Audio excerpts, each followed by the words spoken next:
এটা হলো নগদ $1000। আর যদি তুমি কোনো কারণে এত টাকা হঠাৎ পেয়ে যাও কোনো বাধা ছাড়াই, তাহলে তুমি কিভাবে খরচা করবে?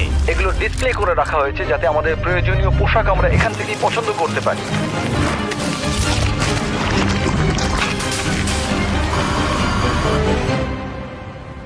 ঠিক আছে, কিন্তু উগান্ডাতে বসবাস করা কয়েক হাজার মানুষ এটাকে অন্যভাবে খরচা করবে। এখানে বসবাসকারী বেশিরভাগ মানুষের দৈনিক রোজগার $1 থেকে $2, যার মানে হলো শিক্ষা পাওয়ার জন্য, ব্যবসা শুরু করার জন্য, পর্যাপ্ত স্বাস্থ্য সেবা পাওয়ার জন্য, এমনকি বিদ্যুৎ পাওয়ার জন্য এটা একেবারেই যথেষ্ট নয়। কিন্তু আমি মনে করি এর সমাধান খুবই সহজ, এই টাকা দিলেই সমাধান হয়ে যাবে।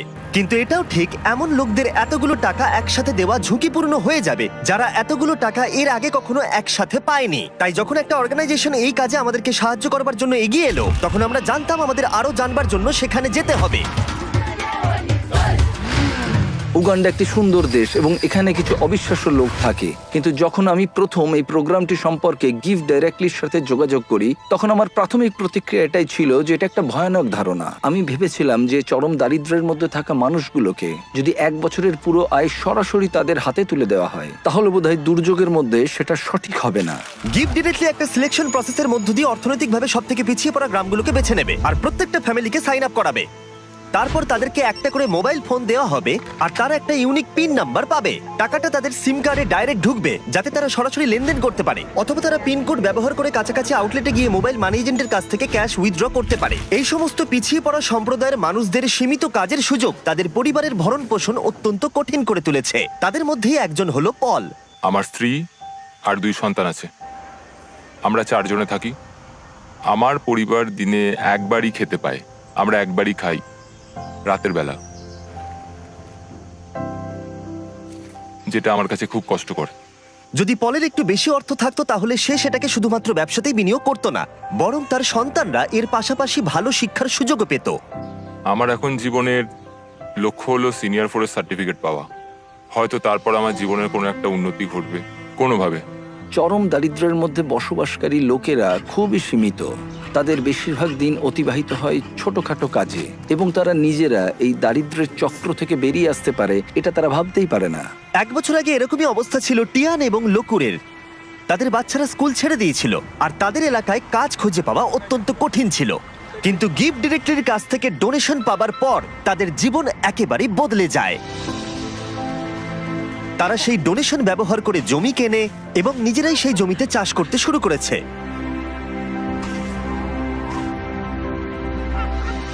তারা একটা গ্রেন মিলও কিনেছে এবং তারা এখন গোটা সম্প্রদায়ের জন্য শস্য প্রক্রিয়াকরণ করে অল্প প্রফিটও করছে। তারা এখন তাদের সেই প্রফিট দিয়ে নিজেদের বাড়িতে একটি দোকান খুলতে চায়। তার সাথে লকুরে এখন গ্রামের মধ্যে একটা রিফুয়েলিং স্টেশনও চালু করেছে।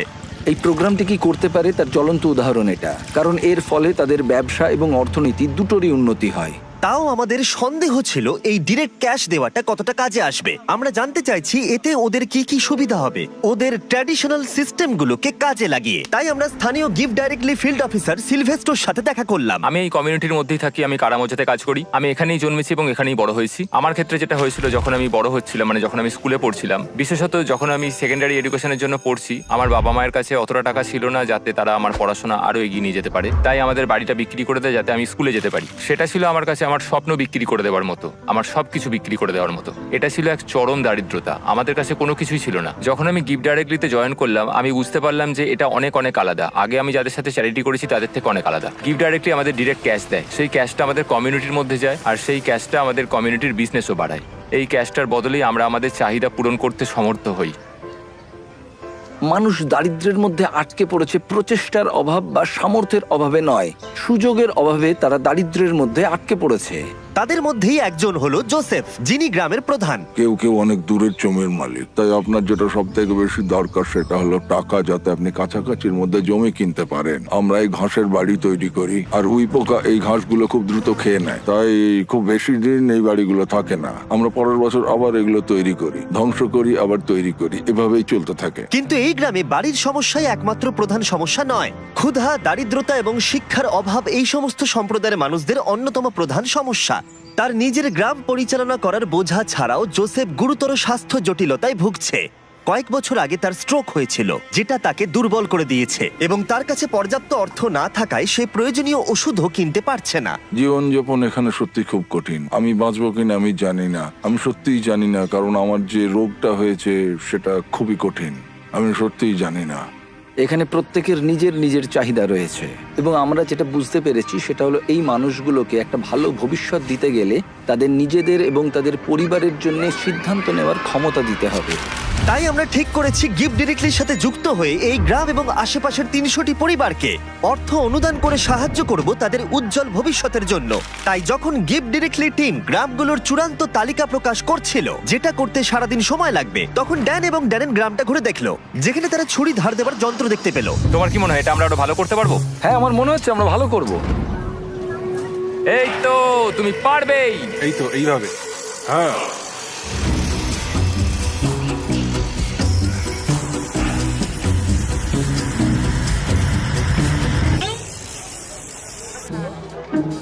এবার এখন এগুলো টেস্ট করার সময়। ওরা কি টেস্ট করার জন্য চিকেন এনেছে? না, ওরা আমাদের জন্য চিকেন আনেনি। আমাদের পেছনে এখন অনেক লোক দাঁড়িয়ে আছে আর ওরা দেখবে যে সব থেকে ভালো কে ছুরি ধার দিয়েছে। যদি তোমরা ফুটেজটাকে রোল ব্যাক করে দেখো তাহলে দেখতে পাবে ড্যারেনকে একজন অ্যাসিস্ট করছে ছুরিটা ধার দেওয়ার জন্য, আর আমি পুরোটা একা একা করে গেলাম।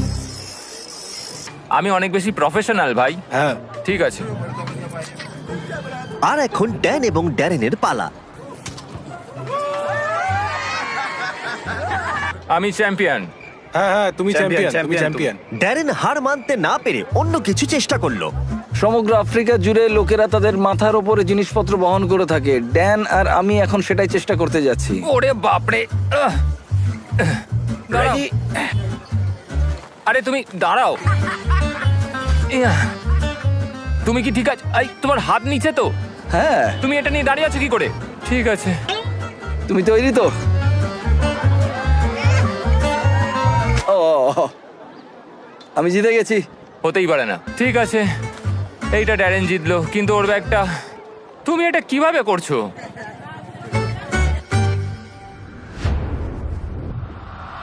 পরের দিন সকাল ছিল ডিস্ট্রিবিউশনের সকাল।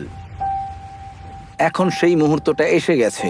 সমস্ত টাকা 10 মিনিটের মধ্যে ট্রান্সমিটেড হয়ে যাবে। এই মানুষগুলো অবশেষে তাদের দারিদ্র্য থেকে মুক্তি পাওয়ার একটা সুযোগ পাচ্ছে, যা নিয়ে তারা সারা জীবন লড়াই করছিল। কিন্তু গ্রামের মধ্যে জোসেফ ছিল সবচেয়ে বেশি উদ্বিগ্ন, কারণ তিনি জানতেন এই অনুদানটি তার এবং তার পরিবারের জীবন কতটা বদলে দেবে। এটা ছিল সেই মুহূর্ত যার জন্য তারা অপেক্ষা করছিল। তাই গোটা সম্প্রদায় ছিল নার্ভাস এবং এক্সাইটেড।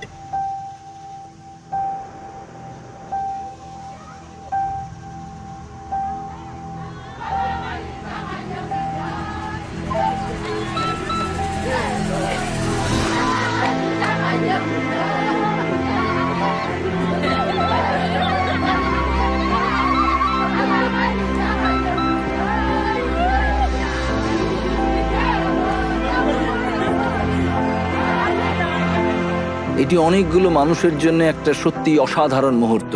এটা শুধুমাত্র এই মানুষগুলোর জন্য নয়, বরং তাদের সন্তান এবং পরবর্তী প্রজন্মের জন্যও সুযোগ। গিফট ডিরেক্টলির সাথে যুক্ত হয়ে আমরা এই গ্রামের হাজার হাজার মানুষের জীবন পরিবর্তন করতে সক্ষম হয়েছি।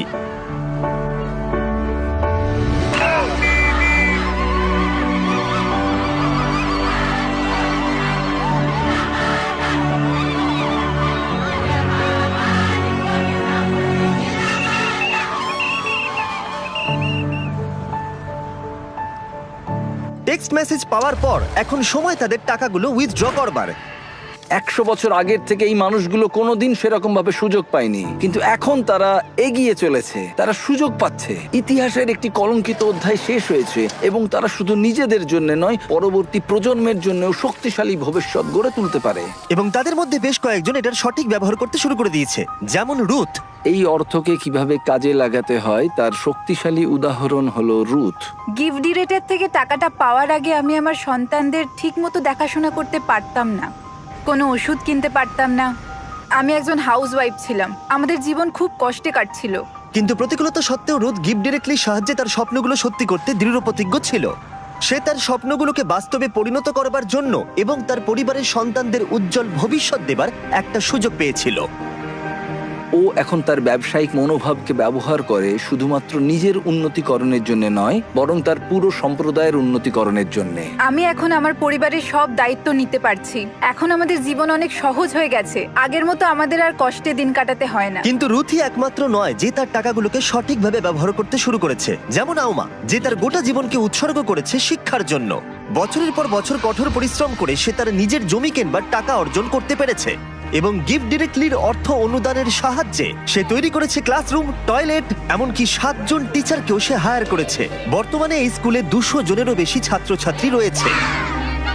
এই অর্থ সম্প্রদায়ের একটি অত্যন্ত প্রয়োজনীয় ফার্মেসিতেও ব্যবহার করা হয়েছে। হাজার হাজার শিশুর জন্য স্কুল ফি এবং ইউনিফর্মের জন্য, এমনকি কয়েকশো পরিবারের বাড়ি তৈরিতেও ব্যবহার করা হয়েছে। এবং অর্থ কিভাবে ব্যবহার করা উচিত তার উদাহরণ হয়ে দাঁড়িয়েছে। এই মানুষগুলোকে সামান্যতম সুযোগ দেওয়া হলেই তারা সেটিকে গ্রহণ করে এবং এটি করতে তারা ঝাঁপিয়ে পড়ে। এটি তাদের কাছে এমন একটি সুযোগ যা তারা আগে কখনো পায়নি। এবং এই ঘটনাগুলো আমার জীবনে এতই ইন্সপায়ারিং এবং মোটিভেটিং ফ্যাক্টরস যা আমি কখনো এক্সপিরিয়েন্স করিনি।